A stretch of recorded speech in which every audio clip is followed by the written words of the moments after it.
Buenas tardes, en ausencia del titular de este programa, Alejandro Ruiz Robles, soy Mario Gómez y estamos en tus propias palabras, con el tema Tips legales para emprendedores digitales. Y hoy nos acompañan la abogada licenciada Rosalba Elizalde Perdiz, coordinadora del Comité de Protección de Datos al Consumidor y al Usuario de Internet de la Academia Mexicana de Derecho Informático. Hola, buenas tardes Mario, ¿cómo estás? Bienvenida, muchas gracias. Gracias.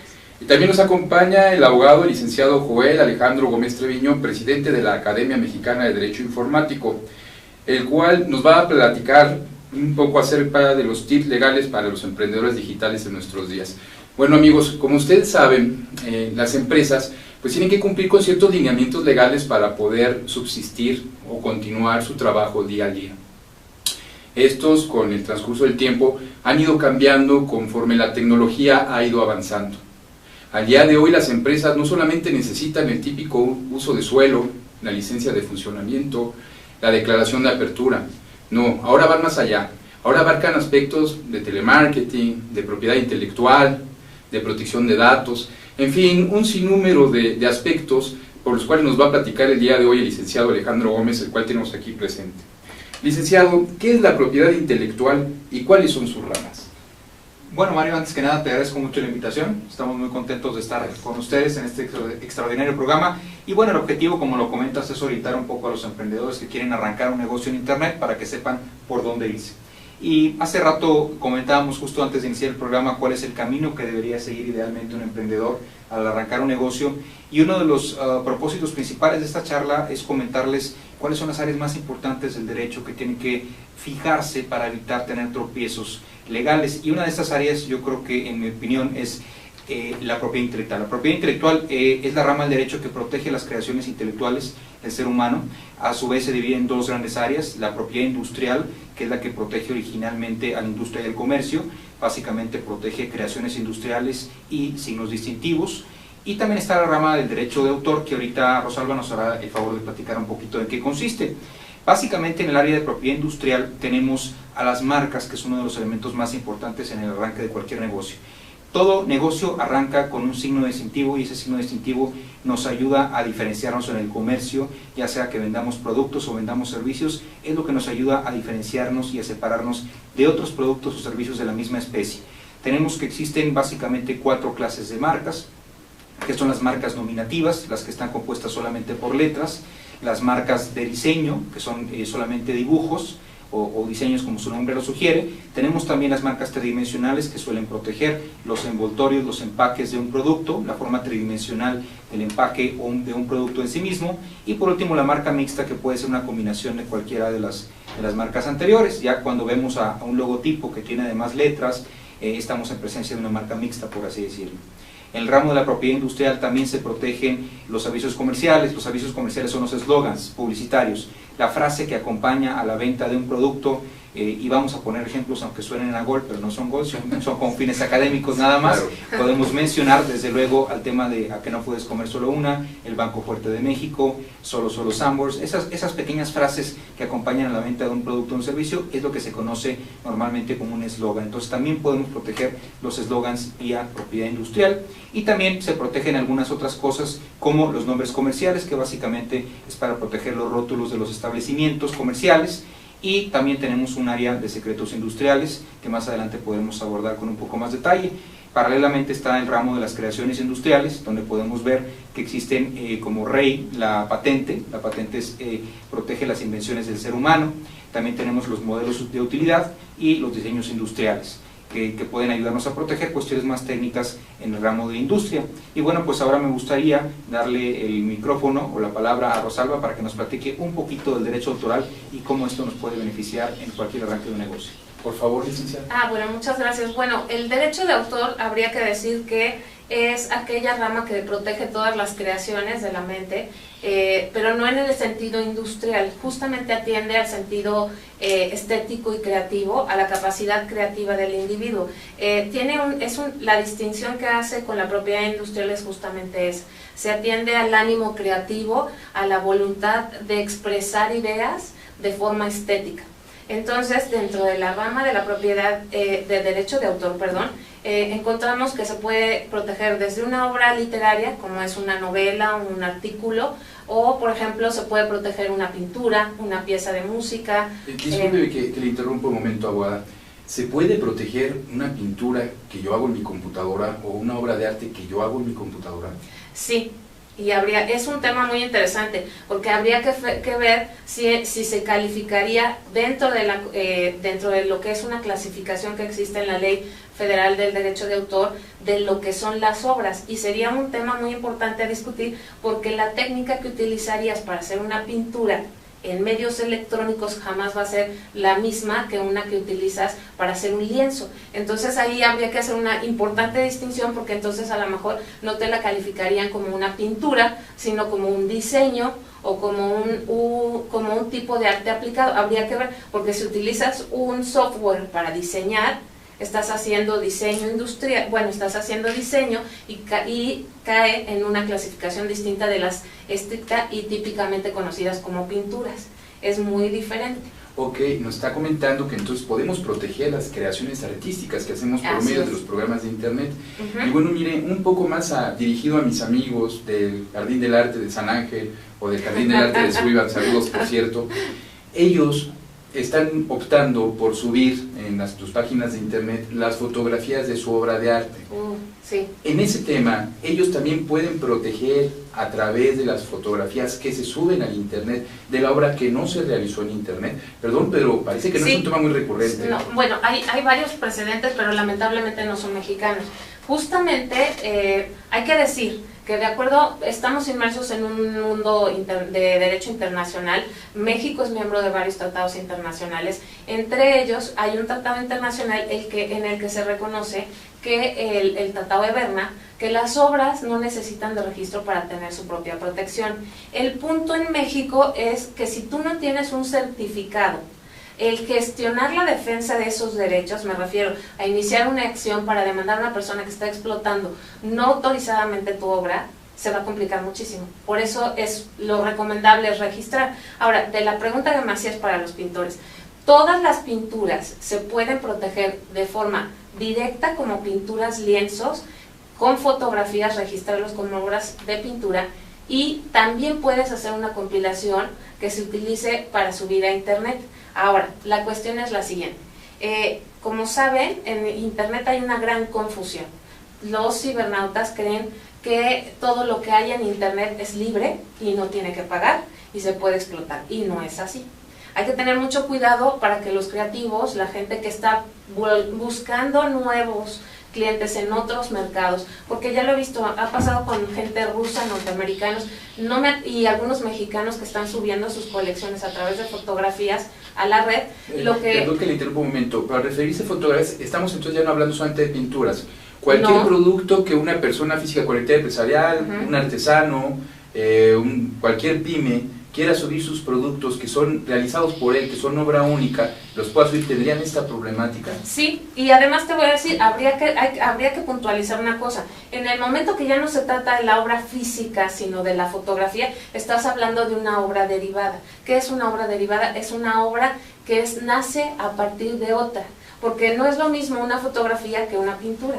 Entonces, lo que tendríamos que hacer, y como mejor consejo para las personas que hacen este tipo de promoción en internet, que es muy atractiva hoy día como un nuevo mercado de arte, es que junten todas las fotografías de un grupo de pinturas que tengan y los lleven a registrar. El registro de derechos de autor es muy barato, con 223 pesos por obra. Por eso puedes registrar en conjunto un grupo de fotografías, o puedes registrar aisladamente, una sola, separadas, las protejan, y ya después esas fotografías, o antes de subirlas, o al mismo tiempo las presenten al registro. Y otra cosa muy importante, que no quisiera adelantarme, pero es que no solo las suban teniéndolas protegidas, sino que aparte, al sitio en donde las suban, hagan mención de que están protegidas, para que esa mención haga el conocimiento de todo el cibernauta que esas obras no están para explotarse libremente. Eso es bien importante, que se haga la mención.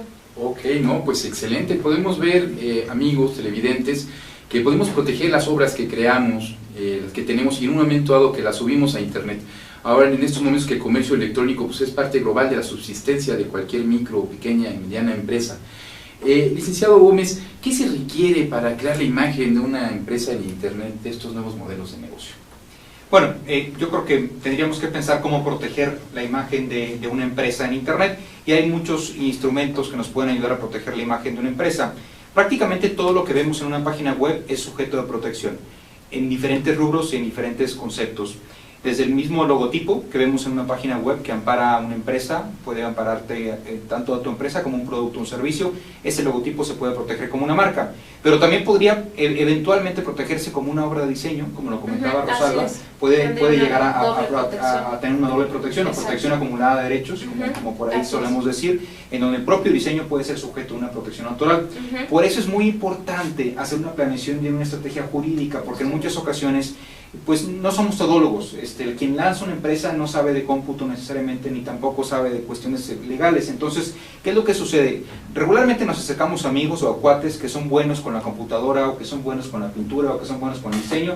Hazme un logotipo, por favor, vamos a ayudar, ayúdame a hacer una página web, necesito ayuda. Y empezamos a trabajar de esa manera informal, como muchos mexicanos solemos trabajar. Claro. Y luego cuando el proyecto crece y crece y crece, y las personas que le ayudaron a ese emprendedor saben que ese emprendedor está teniendo éxito, dicen, oye, yo hice ese logotipo, yo hice esa obra, ¿y qué crees? No me pagaste porque lo hicimos de cuates.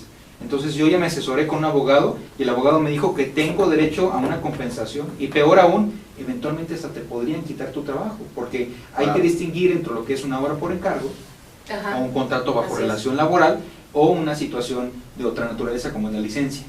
Si yo fuera el abogado del diseñador de software, yo le diría, vamos a venderle una licencia. ¿Qué es una licencia? Es un permiso. Te doy permiso de que uses mi software por un tiempo determinado, por tal cantidad de dinero. ¿Me dejas de pagar? No hay problema. Te corto la llave, le bajo el switch, y si está en la nube el software, ya no puedes hacer absolutamente nada. Entonces muchos empresarios caen en la trampa de pensar que todo está bien, pero a la hora de la hora, cuando el diseñador se da cuenta de que tiene oportunidad digamos, de moverle el tapete o de obtener un lucro adicional, lo va a hacer. Entonces por eso los abogados nos gusta mucho una frase que se llama papelito habla, ¿no? Exacto. Y ese papelito habla es sentar las bases de la relación jurídica, y es importante hacerlo con un abogado que sepa la materia, porque los abogados tenemos un gran defecto, muchos, somos todólogos, como los médicos. Entonces de repente nos llega una consulta civil, y aunque no sepamos de civil, ahí estamos dando la consulta. Nos llega un asunto penal y andamos dando asesoría penal. Claro, tienes toda la razón. De hecho, en mi ámbito, que es el empresarial, no falta el abogado que cuando va a realizar algún contrato de tipo de software quiere hacerlo a la típica, como si fuera el contrato de la venta de un automóvil casi, ¿no? Exacto. Entonces, cuando tiene una naturaleza jurídica muy diferente, claro, y hay que tener mucho cuidado con los términos y cláusulas que se incluyen en ese contrato, porque justamente el software que entra dentro de la protección autoral por una ficción jurídica es una cuestión muy extraña que, si la audiencia se pregunta, tendría que ser tema de una plática posterior. Lo que sí es que tiene que tener muy claro que es parte de la protección autoral y que se equipara una obra al efecto de una obra literaria. Entonces, tratarlo en un contrato como si fuera un automóvil sería un error terrible.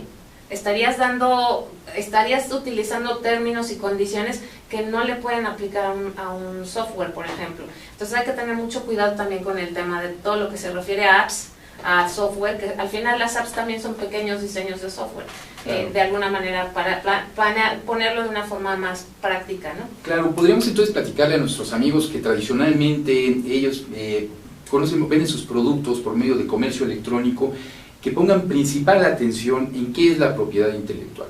La propiedad intelectual, como hemos visto el día de hoy, es sumamente importante, es pilar fundamental para el desarrollo del comercio electrónico. ¿Nos quieres comentar algo más, estimado Alejandro, al respecto? Sí, bueno, justamente estamos viendo que prácticamente todo lo que se puede visualizar en una página web es sujeto de protección. Podemos proteger el logotipo, podemos proteger individualmente las imágenes que aparecen en la página web, si son fotografías, si son videos, si son animaciones, cualquier cosa que sea de carácter gráfico es sujeta de protección vía derechos de autor. El software que utilizamos para desarrollar esa página web, o la página web en sí, está compuesta por un conjunto de comandos o de instrucciones para un lenguaje HTML, por poner un ejemplo. Eventualmente también puede ser sujeta de protección en vía autoral. Podemos proteger la marca, e inclusive si esa página web hace algo muy particular, eventualmente podría tener hasta una protección tipo patente. En México no existen las patentes de software, sin embargo hay otros métodos que los abogados especialistas han logrado realizar, como las patentes de proceso. en ocasiones las patentes de proceso, nos ayudan a proteger cómo un software llega a un determinado resultado. Y por último, el nombre de dominio, que es un tema que podríamos entrar en el siguiente bloque, pero también es importantísimo proteger los nombres de dominio para evitar cualquier eventualidad. No, hombre, pues amigos, como pueden ver, estamos en un programa en el cual ustedes están viendo la forma en cómo deben proteger sus negocios el día de hoy, en estos tiempos de las tecnologías de la información. Estimada Rosalba, ¿quieres decir algo, agregar algo más? Sí, quisiera hacer énfasis en que hay que tener mucho cuidado para todos los que están empezando a desarrollar páginas de internet, que es el tema que nos ha traído aquí, es que tengan mucho cuidado con las imágenes. No es lo más fácil que la gente cree, y ya lo dije, no todo lo que está en internet es gratuito y pueden meterse en grandes problemas si toman imágenes indiscriminadamente en la red. Busquen bancos de imágenes, paguen derechos o generen sus propias imágenes y protéjanlas para evitar riesgos de demandas posteriores por uso o explotación de obras de forma no autorizada. Otra cuestión que me parece muy importante es las leyendas que debe de llevar una página, que yo creo que Joel también estará de acuerdo conmigo. Una página genera derechos de autor por los contenidos y la protección no está sujeta a un periodo específico. Entonces yo he visto en varias páginas que he tenido oportunidad de ver que la gente pone copyright, que es la C en el círculo, y un periodo, ¿no? Por ejemplo, 2015-2019. Eso no es posible. O sea, con que se ponga el copyright, la leyenda y la fecha, el año en que se creó la página, están bien. Están notificando que a partir de ese año está protegida y que tiene un respaldo por derechos de autor. Yo creo que esos dos puntos son bien importantes para una página a través de la cual va a operar un negocio, va a comercializar productos, servicios. Son dos cosas claves por las cuales se pueden evitar muchas demandas. ¡Wow! Como podemos ver, amigos, pues son bastantes, este tema va bastante para largo. Si tienen alguna pregunta nos pueden hacer saber por el chat y con mucho gusto les vamos a dar contestación. Mi estimado Alejandro, hablando de la propiedad intelectual, les comentaba un poco Rosalba, a mí me quedó un poco la duda. ¿Cuándo se debe aplicar la propiedad industrial y cuándo se debe aplicar la propiedad intelectual? Para que se lo expliquemos a nuestros amigos televidentes que no tienen conocimiento de estos temas. Mira, Mario, es complicado porque es un debate académico, Rosalba lo conoce muy bien, es un debate académico importante que nos ayuda a entender el porqué de estas ramas. En lato sensu es el término propiedad intelectual, y dentro de propiedad intelectual vienen las dos vertientes, la propiedad industrial, que protege la industria y el comercio, y tenemos el derecho autoral, que protege, como lo decía Rosalba, las creaciones del ser humano. Perdón que te interrumpa, Alejandro, si gustas lo vemos de regreso del corte, porque es muy interesante. Yo creo que es muy importante que nuestros amigos sepan esta diferencia que nos va a hacer el favor de explicarnos. Totalmente de acuerdo.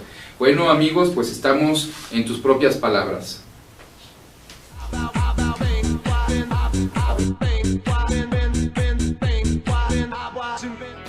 En Deiman contamos con 3 centros de distribución en México, ubicados en las ciudades de Guadalajara, Puebla y México.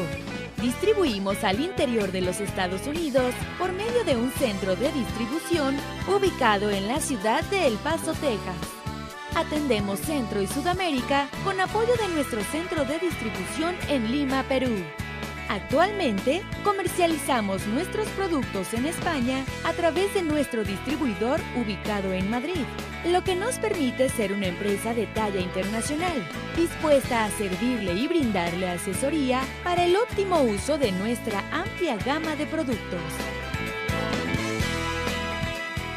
Cabe destacar que todos los productos elaborados en Deiman se fabrican con ingredientes aprobados por la Secretaría de Salud en México y FDA en Estados Unidos. Contamos con capacidades operativas, certificados kosher, programas de buenas prácticas de manufactura, controles de saneamiento, sistema de atención a quejas y reclamaciones, seguridad industrial, auditorías internas y un programa de trazabilidad y recuperación de producto. Deiman, proveedores de color y sabor por excelencia. Ruiz Robles, corredores públicos y peritos traductores. Trabajamos para darles seguridad, confianza y un servicio profesional en sus asuntos relacionados a fe pública, valuación, arbitraje comercial, asesoría jurídica y traducciones. Para nosotros lo más importante es su satisfacción, brindándole además la asesoría jurídica necesaria en su negocio. con un equipo de profesionales capacitados para prevenir y resolver situaciones de riesgo en su empresa. Le aseguramos una asistencia profesional personalizada y humana a quien consideramos más importante, el cliente, porque las oportunidades pequeñas son el principio de las grandes empresas.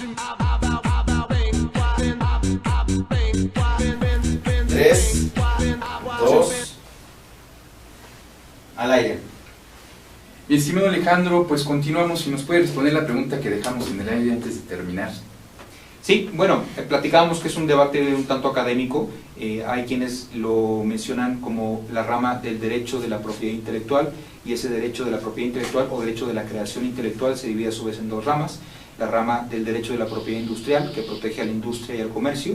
Básicamente ahí tenemos el segmento de creaciones industriales, donde están los modelos de utilidad, los diseños industriales y las patentes, y por otro lado tenemos a la rama de signos distintivos, que protege a las marcas, a los avisos comerciales, denominaciones de origen y también a los nombres comerciales. Hay otros elementos que se protegen bajo la ley de la propiedad industrial que pudieran mencionarse y ser de valor agregado, como el tema de los secretos industriales. También están regulados por la ley de propiedad industrial, que más adelante empezaremos a hablar de un poquito de información confidencial. También está el tema de franquicias, que de manera muy somera la ley de propiedad industrial hace unas menciones sobre cómo debe regularse la franquicia, la carta oferta de franquicia y ese tipo de elementos. También hay otros temas que se abordan desde la perspectiva de la propiedad industrial, que pueden ser los esquemas de trazado y circuitos integrados, que están regulados por la ley de propiedad industrial, y hay otra ley que maneja las variedades vegetales. Las variedades vegetales también se consideran parte de la propiedad industrial, están protegidos por la Ley Federal de Variedades Vegetales, que tiene su regulación específica. Básicamente es la ley de propiedad industrial. Por otro lado tenemos la rama del derecho de autor o derecho autoral, que regula la protección a las obras, las creaciones intelectuales del ser humano. Regula también otra figura jurídica que se conoce como los derechos conexos. Los derechos conexos son aquellos que tienen los intermediarios entre el autor y el público, es decir, son las entidades intermediarias que le ayudan al autor a darle difusión a su obra y a que su obra sea conocida. Un ejemplo rápido: yo tengo un libro, pero no sé quién me lo pueda publicar. Bueno, vámonos con Alfa Omega o con Porrúa o con Lascano, y que nos ayuden a sacar el libro e imprimirlo. Esos editores de libros son titulares de derechos conexos. Okay. ¿Sí? Los autores de una obra, imagínate un autor de una obra teatral, la tuvo que haber escrito primero en papel, ¿no? Pero claro, ¿quién ayuda a ese autor a que esa obra llegue a un teatro? Pues a lo mejor hay intermediarios como artistas, intérpretes, ejecutantes, que le ayudan a convertir su texto en una obra musical, en una obra de teatro. Ellos también son titulares de derechos conexos. Otra figura que regula el derecho de autor son las reservas de derechos, que es una figura sui generis del derecho mexicano, que protege varias cosas muy interesantes. Protege títulos de difusiones y publicaciones periódicas, protege los nombres de los artistas, los nombres ficticios que adoptan los artistas, los nombres de los grupos musicales, los nombres de los luchadores, también están protegidos por esa rama del derecho. Los personajes, también protege personajes ficticios humanos de caracterización, como las caricaturas, los personajes de las películas, también se protegen por esta vía conocida como reserva de derechos. Y podríamos hablar de símbolos patrios, que también le hace una pequeña mención ahí la ley, nos manda a otra ley para proteger la bandera, el himno nacional y el escudo. Se protegen también, se reconoce la titularidad del Estado sobre esos símbolos patrios, pero nos mandan a una ley especial. Ok, no, pues como pueden ver, existe protección para todo. De hecho, yo quisiera agregar, perdón que te Claro, interrumpa, adelante, Mario. no, adelante. Mira, para aterrizarlo en una página, yo diría que en una página de internet puedes hacer una distinción muy clara. Cuando se trata de la ambientación, el diseño y todo lo que tenga que ver con las cuestiones visuales y gráficas o sonoras de esa página, te estás inclinando a la parte autoral, para que le quede más claro a la audiencia. Cuando estás yendo hacia la parte de identificar tu negocio en esa página, o tus productos para que se distingan, o servicios, que se distingan de otros, de los que están en el comercio, que están compitiendo, pongamos un ejemplo, el logo de Mercado Libre, por decir algo. Ese es un ejemplo, estás yendo al ámbito industrial y a la parte de marcas y de nombres comerciales. Esa es una gran distinción práctica que podríamos hacer para que la audiencia lo tenga muy claro y la gente que quiera hacer una página de internet sepa hacia dónde tiene que ir la protección. Si va a desarrollar una marca para distinguir su negocio o para distinguir sus servicios o productos, se va a la parte de propiedad industrial. Si va a hacer un diseño que va a hacer la ambientación de su página, se va hacia la parte de derecho de autor. Yo creo que esa es la gran diferencia práctica que podríamos nosotros como especialistas hacerles notar para que sea más evidente para la audiencia. Yo creo que es muy importante que lo tengan claro. No, claro, y podemos ver que esto, pues ya, volviendo al tema, lo que hicimos en un principio, pues ya dejan de ser las licencias, dejan de hacer los trámites que hacíamos tradicionalmente en la delegación o en alguna dependencia de gobierno. Se necesitan especialidades, se necesitan otro tipo de trámites, como son las ramas de la propiedad intelectual, la rama de la propiedad industrial, los derechos de autor, en fin. Pero bueno, esto no solamente abarca la seguridad de estos temas, abarca mucho más temas. Alejandro, ¿cuáles otros temas pudiéramos abarcar para la protección de las empresas que están en el ambiente digital? Mira, yo creo que uno de los problemas más frecuentes con quienes empiezan un negocio puede ser el famoso pirateo de las ideas. Oye, es que se lo platiqué a fulanito de tal, que estábamos medio coqueteando para ver si éramos socios, y resulta ser que me dijo que no, y luego resulta que el socio, el supuesto socio, ya arrancó el negocio en otro lugar con las mismas ideas que tú tenías sobre ese negocio en particular. Pues para eso los abogados utilizamos mucho un instrumento que los americanos conocen como NDA, Non-Disclosure Agreement. En México lo podríamos ubicar como los contratos o convenios de confidencialidad. Y bueno, estos convenios por sí solos no nos resuelven el problema, pero son la primera parte para intentar proteger nuestras ideas o nuestra planeación. ¿Qué es lo que sucede? Nosotros tenemos que compartir mucha información del negocio cuando estamos arrancando. Se lo compartimos a un posible socio de negocio, se lo compartimos a un inversionista, se lo compartimos a los desarrolladores de software que nos van a ayudar a lanzar la plataforma. Y el día de mañana vemos que nuestras ideas andan regadas por todas partes y pensamos de inmediato dónde quedó la bolita. Ah, se lo conté a él, se lo conté a él, se lo conté a él. Entonces a lo mejor ahí pudo haber una persona de mala fe que optó por copiar nuestras ideas. Claro. La propiedad industrial, concretamente la ley de propiedad industrial, protege una figura que se llama secreto industrial.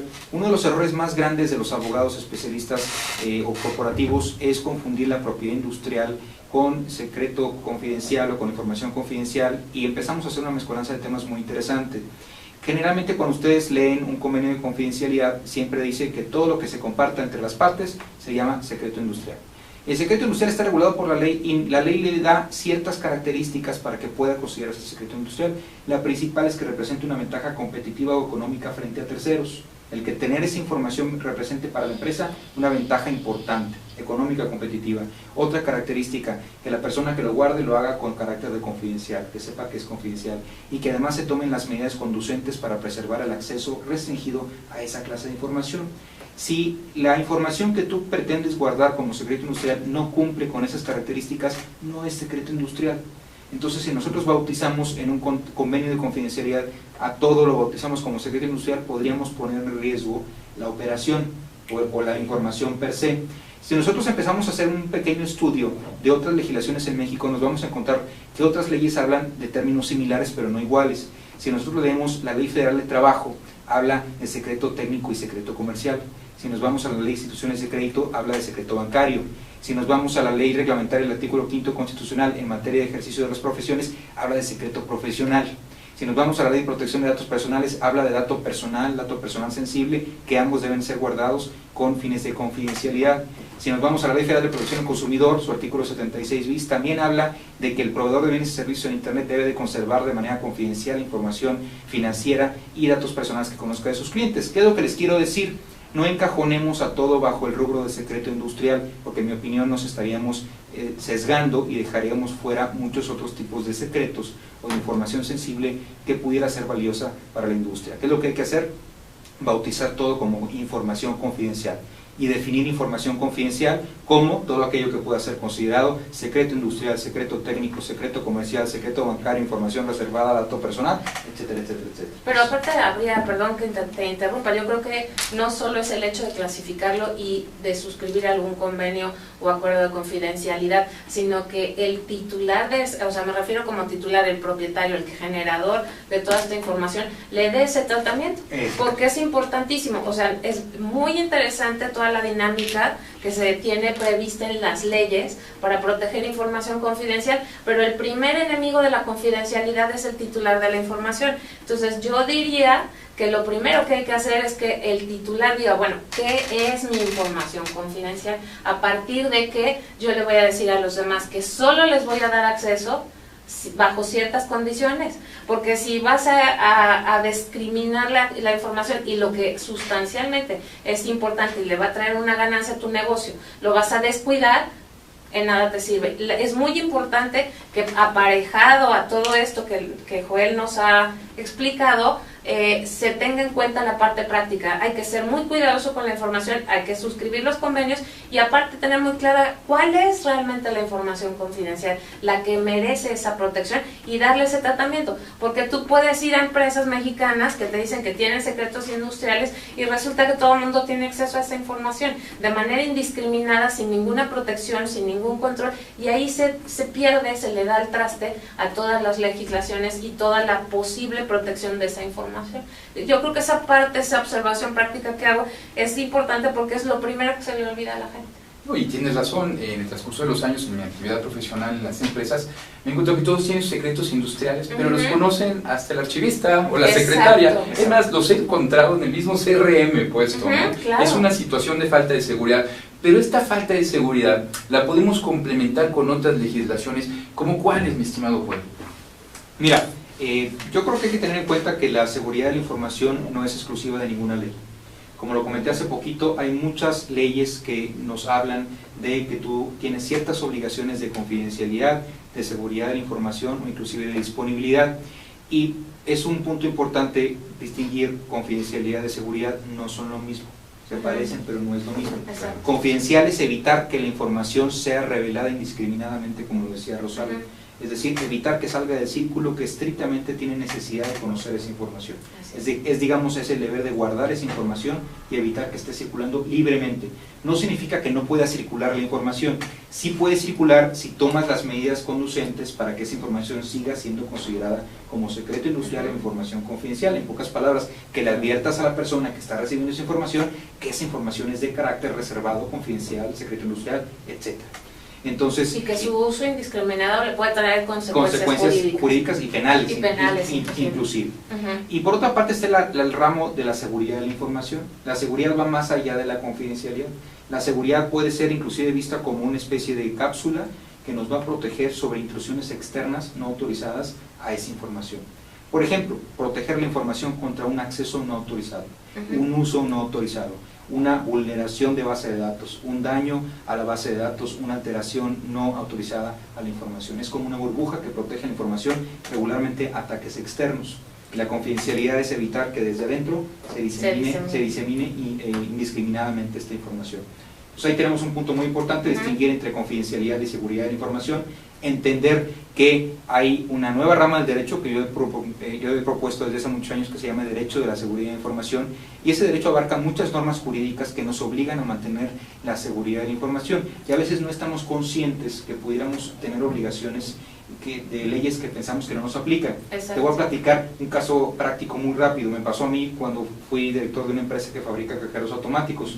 De repente me llega un contrato de un cliente, de un banco, y me dice, usted está obligado a guardar el secreto bancario. Yo dije, no, pues yo no soy banco. Fue mi primera reacción, ¿no? Yo no soy banco, ¿yo por qué voy a andar guardando el secreto bancario, no? Y me contesta el abogado, lea la ley de instituciones de crédito, por favor, abogado. Y me pasa el artículo, y el artículo dice que no solamente los bancos e instituciones de crédito están obligados a guardar el secreto bancario, sino todos sus proveedores. Extiende la obligación a los proveedores de la industria financiera o bancaria. Entonces ahí tenemos una obligación que muchas personas o entidades jurídicas pueden decir, a mí no me aplica porque no soy banco, pero resulta ser que la propia ley te dice, tú como proveedor de un banco o de una institución de crédito, estás obligado a cumplir y hacer valer el secreto bancario. Entonces hay que tener en cuenta este tipo de situaciones. Y último punto, yo creo que muy importante es, muchas personas piensan que porque no hay firma de un convenio de confidencialidad, entonces no hay obligación. ¿Sí?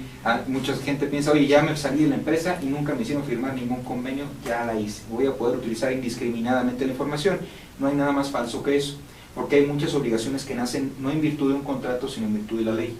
La Ley Federal de Trabajo habla del deber de los trabajadores de guardar la confidencialidad de los secretos técnicos y comerciales que conozcan con motivo de su empleo o cargo puesto. La ley de propiedad industrial también dice que si con motivo de tu empleo o negocio estás conociendo información, debes de conservarla confidencial. La ley del ejercicio de las profesiones, si eres profesionista independiente, llámese abogado, contador, médico, consultor independiente, y conoces información de tus clientes, estás obligado a guardar la confidencialidad de la información. Entonces, aunque no haya una cartita, un convenio, un contrato que diga estás obligado a guardar la confidencialidad de información, aunque no exista, estamos obligados por ley en muchas situaciones a guardar la confidencialidad de la información. Wow.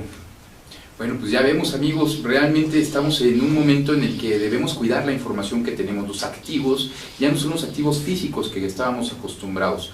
Ya debemos cuidar toda nuestra información de los productos, las fotografías, todo lo que insertamos en los medios electrónicos. Es muy importante que los cuidemos y que la seguridad esté protegida por especialistas, por abogados como Joel, por abogados como Rosalba, que conocen muy bien el tema. Si tienen alguna duda pueden comunicarse con nosotros vía chat, donde con gusto se las atenderemos.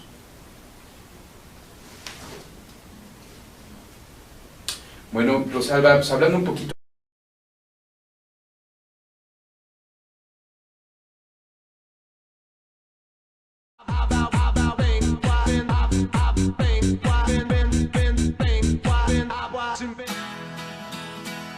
Crea tu propio negocio. Haz realidad tu proyecto. Comparte ideas para ganar dinero. Impulsa y entrena tu talento. Procura emprendimientos rentables y con futuro. Empieza hoy. Dayman, la receta del éxito. Dayman, por más de 7 décadas y con presencia en más de 9 países, se ha consolidado exitosamente como una empresa que desarrolla, fabrica y distribuye colorantes, saborizantes y productos alimenticios por excelencia. Nuestros productos abastecen a una amplia industria dedicada al manejo de alimentos micro, pequeña y de media a grande escala, ya que estos cumplen con altos estándares de calidad a nivel nacional e internacional y están elaborados para satisfacer las necesidades del mercado y gustos de nuestros consumidores. Nuestro principal objetivo es brindar un producto de calidad que nos permita mantener la lealtad de nuestros clientes y consumidores, excediendo sus expectativas de servicio. En Dayman desarrollamos la creatividad e impulsamos al máximo nuevos negocios. Dayman, proveedores de color y sabor por excelencia. Con Trujillo Betanzos y Asociados, tus proyectos están en buenas manos. Trujillo Betanzos y Asociados te ofrece servicios de fe pública en materia mercantil, asesoría legal, contable, fiscal y de negocios, litigio civil y mercantil, valuación y asesoría financiera y área académica, porque nuestros clientes son nuestros mejores amigos.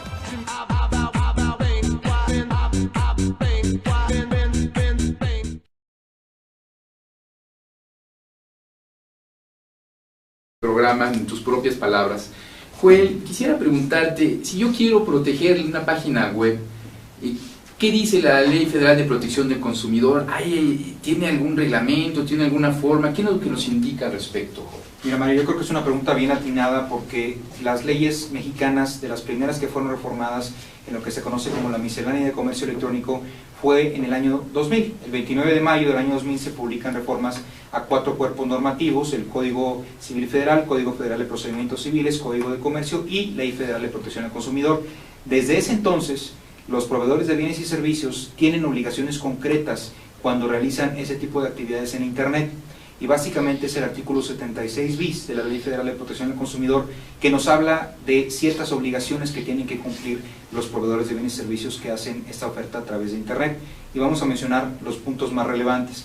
El primero, publicar un domicilio físico, un número telefónico y otros datos de contacto donde el consumidor pueda presentar una queja, reclamación o aclaración sobre la compraventa o la relación jurídica que tenga con esta persona. Esto puede representar algún tipo de problema para los emprendedores. En muchas ocasiones los emprendedores me dicen: oye, Joel, yo tengo mi negocio en la cochera de mi casa o en el cuarto de triques de ahí de mi casa y desde ahí manejo mi negocio, tengo un pequeño servidor, desde ahí tengo toda mi plataforma. ¿Qué tengo que poner en la dirección en mi casa? Y la respuesta es sí, desafortunadamente sí, porque lo que la ley te pide es que no seas anónimo. El anonimato es muy fácil en Internet Entonces, el evitar el anonimato es una de las características que busca el legislador a través de este tipo de requisitos para que seas localizable eventualmente, y que la gente, inclusive si no está conforme con tu actividad o con la manera en cómo tú te conduciste con los negocios, pues inclusive pueden llegar a Profeco y decir: esta empresa no cumplió con su pacto, me dio un producto defectuoso, no me quiso cambiar el producto, no me hizo válida la garantía, le pagué y no me envió el producto. ¿Dónde puedo reclamar? Pues el Profeco va a tener que notificar en una dirección física. El Profeco no puede notificar por internet. Claro, ¿no? Tiene que tener una notificación en un domicilio físico. Otra parte importante es tratar la información del consumidor de manera confidencial, tanto el aspecto de su información financiera, los datos de tarjeta de crédito, como sus datos personales están protegidos por un deber de confidencialidad que marca la propia ley. Otro elemento: brindar seguridad y confidencialidad con cualquier elemento técnico disponible a la transacción. Son dos cosas que se parecen pero son diferentes. La primera te dice: trata los datos del consumidor de manera confidencial. La segunda te dice: adopta los mecanismos técnicos disponibles para brindar seguridad y confidencialidad a esa transacción electrónica que estás celebrando, y debes de informar de estos datos antes de que el consumidor celebre la transacción. Lo mismo con el domicilio, el teléfono. Hay que informar esos datos antes de celebrar la transacción. ¿Qué implica? Al consumidor le tienes que decir: tus datos son manejados de manera segura a través de cierto mecanismo, que puede ser un Secure Socket Layer, un servidor de capa segura, en criptografía, manejo de llaves seguras, cualquier cosa que utilices en tu servidor para manejar confidencialidad y seguridad de la información, tienes que informarse al consumidor y explicarle brevemente en qué consiste. Otros elementos importantes que marca la ley es evitar prácticas comerciales engañosas, que eso está un poco de sobra, porque la propia ley del consumidor ya lo maneja en otros articulados. Otro elemento importante: respetar la decisión del consumidor de no recibir publicidad, pero realmente lo que dice la ley es no recibir avisos comerciales. Esto es un lenguaje muy triste de nuestra ley, porque el aviso comercial está regulado por otra ley, la ley de la propiedad industrial, y el aviso comercial es un eslogan. Realmente lo que intentó prohibir el legislador es el spam. ¿Qué es el spam? El correo basura, esa publicidad que nos llega a nuestros correos de manera indiscriminada, que no buscamos, que no pedimos, pero que nos llega a nuestros correos. Eso es lo que el legislador realmente intentó proteger o evitar que se diera. El término correcto hubiera sido publicidad o información confidencial, pero no, decidieron utilizar la palabra aviso comercial, y como ya lo platicamos en el primer segmento, el aviso comercial es un eslogan publicitario. ¿Qué es lo que lograron prohibir? Que nos envíen a nuestro correo eslogans comerciales o publicitarios. Eso es lo que lograron prohibir, desafortunadamente. Y bueno, por último, pues brindar al consumidor toda la información relacionada con la transacción. ¿Cuánto cuesta? ¿Cuánto tiempo va a tardar en llegar? ¿El pedido está asegurado o no está asegurado? ¿Ofreces o no ofreces garantía? En fin, toda la información sobre la transacción debes de informársela al consumidor. En resumen, son obligaciones de dos tipos: informativas y técnicas. Las obligaciones de naturaleza informativa deben de cumplirse, pero no nos dice cómo la ley. De manera práctica, los abogados de la industria hemos optado por cumplir este cúmulo de obligaciones a través de un documento en las páginas web que se llama Términos y Condiciones de Uso.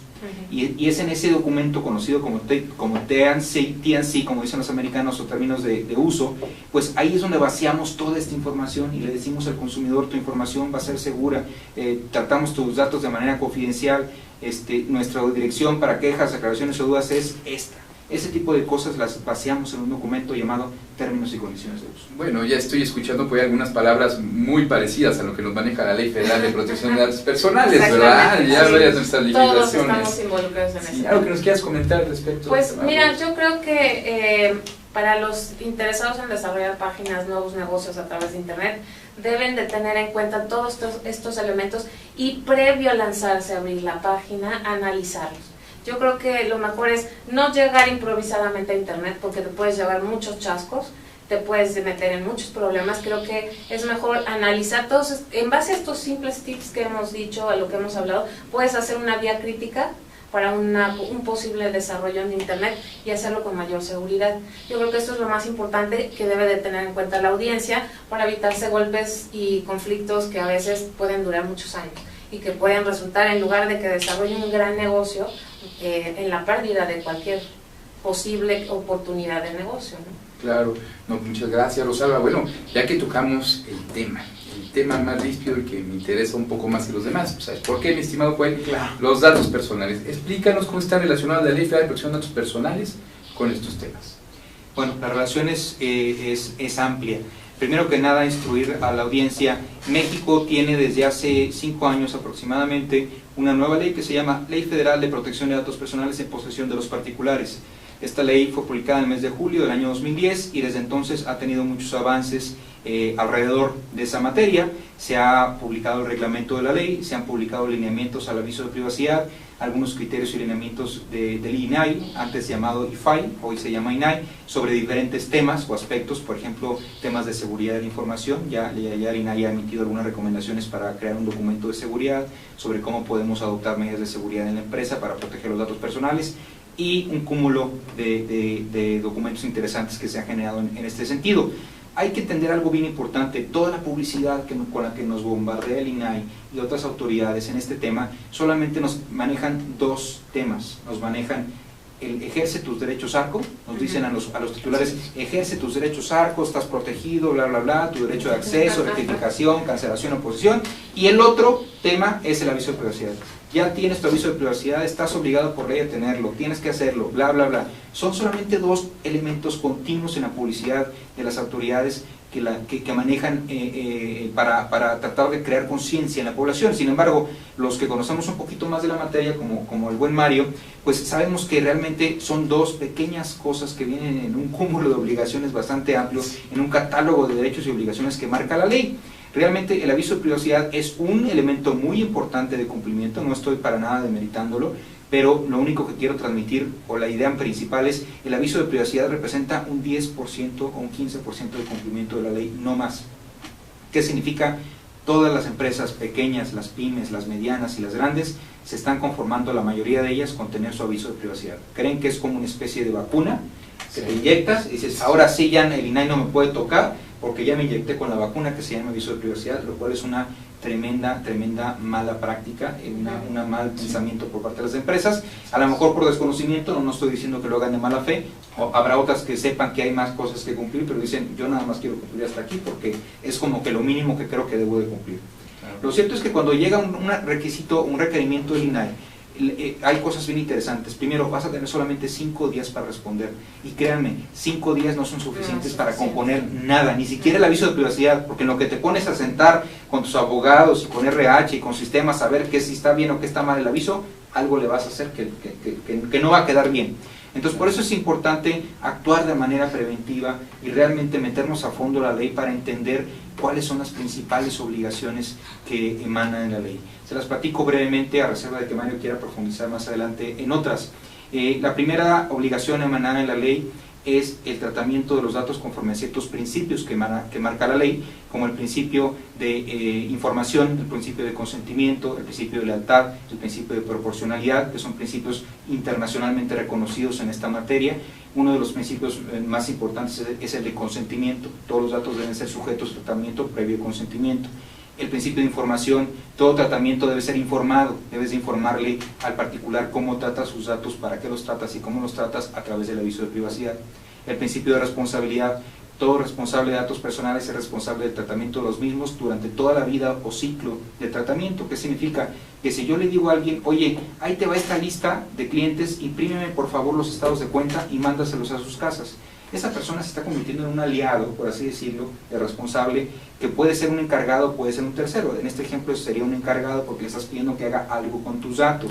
Si tú tienes un call center que te ayuda a tratar de vender más productos, o a tratar de cobrarle a la gente que te debe dinero, pues ese call center también es una especie de aliado y se convierte en un encargado a los ojos de la ley. Entonces ese principio de responsabilidad nos dice, tú eres responsable de que se cumpla todos los principios del aviso de privacidad y la ley, no solamente en tu nivel, sino a nivel encargado, tercero, que tengan que ver en el tratamiento de los datos.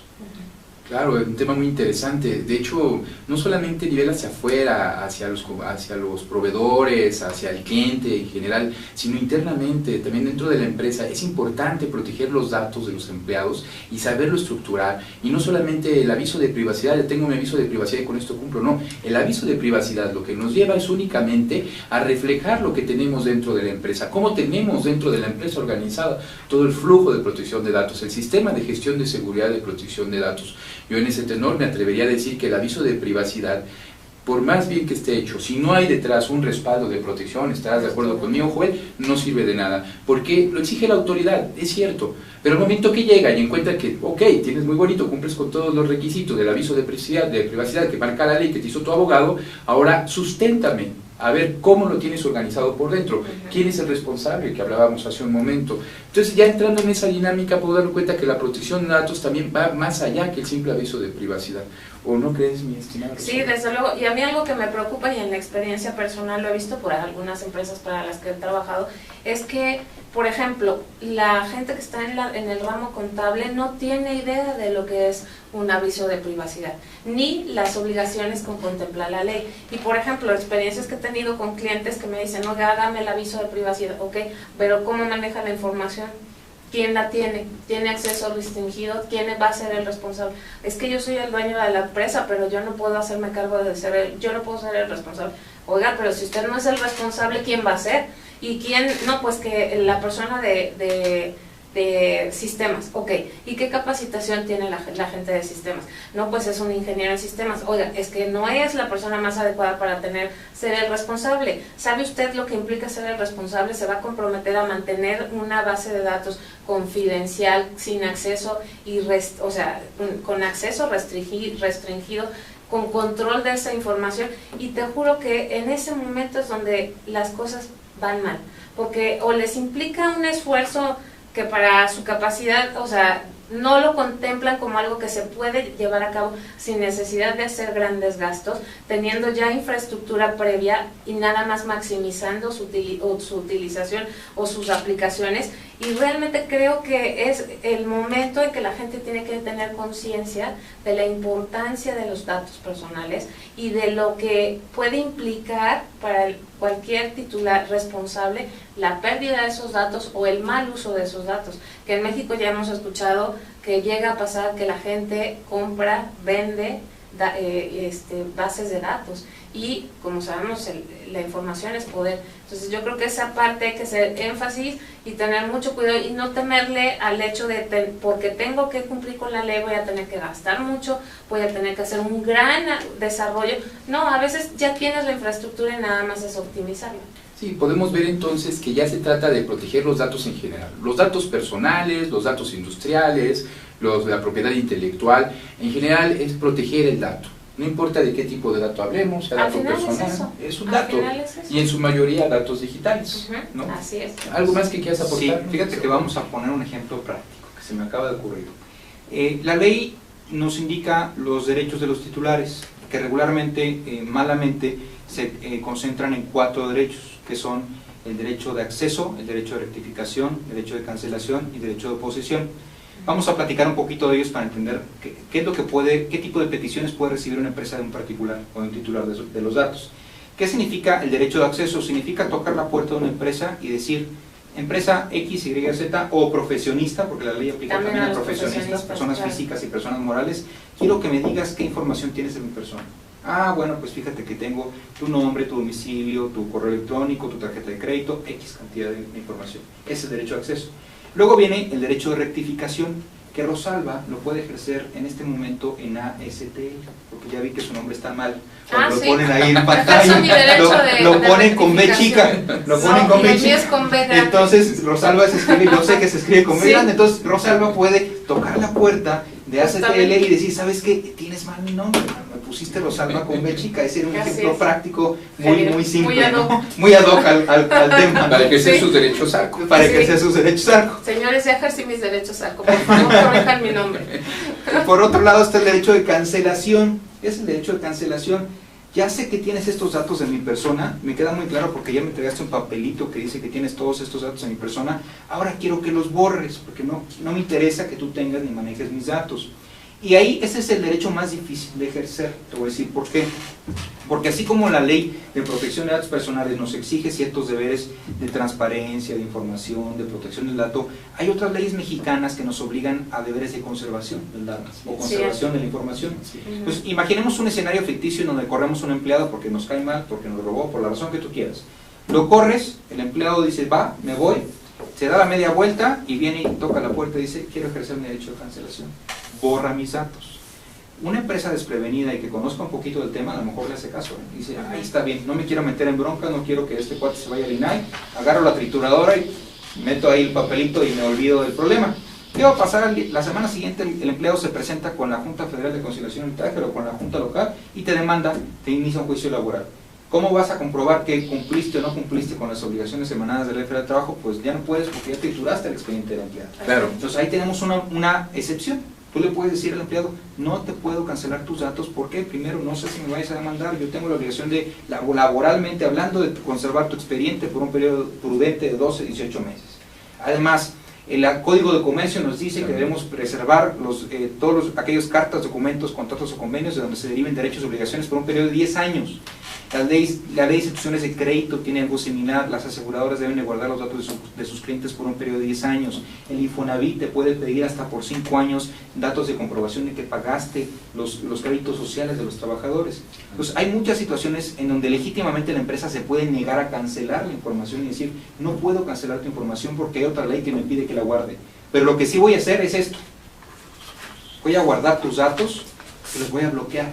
Los voy a meter en una caja fuerte, en una congeladora, en un archivo, que ahí se van a quedar y nadie más los va a utilizar hasta el periodo de prescripción. Y por último, el derecho de oposición. El derecho de oposición es decir, ya no quiero que trates mis datos con estos propósitos o con estos fines que yo sé que tú estás utilizando. Y tenemos un derecho más que está fuera de los derechos ARCO, pero que también existe, que es el derecho de revocación del consentimiento. Ya no quiero que trates mis datos, me arrepiento de haberte dado ese permiso, ya no des ningún tipo de tratamiento de mis datos. Claro, bueno, en este caso ya haremos la recomendación, desde el momento en el contrato debemos poner una cláusula en el cual haga referencia al aviso de privacidad de los empleados y el uso que se les va a dar a la información que se les está otorgando, así como el tiempo de conservación que tendrá posteriormente. Exacto. Esto lo puede ser por una cláusula realizada por un especialista. Y bueno, amigos, pues ya finalizamos el presente programa.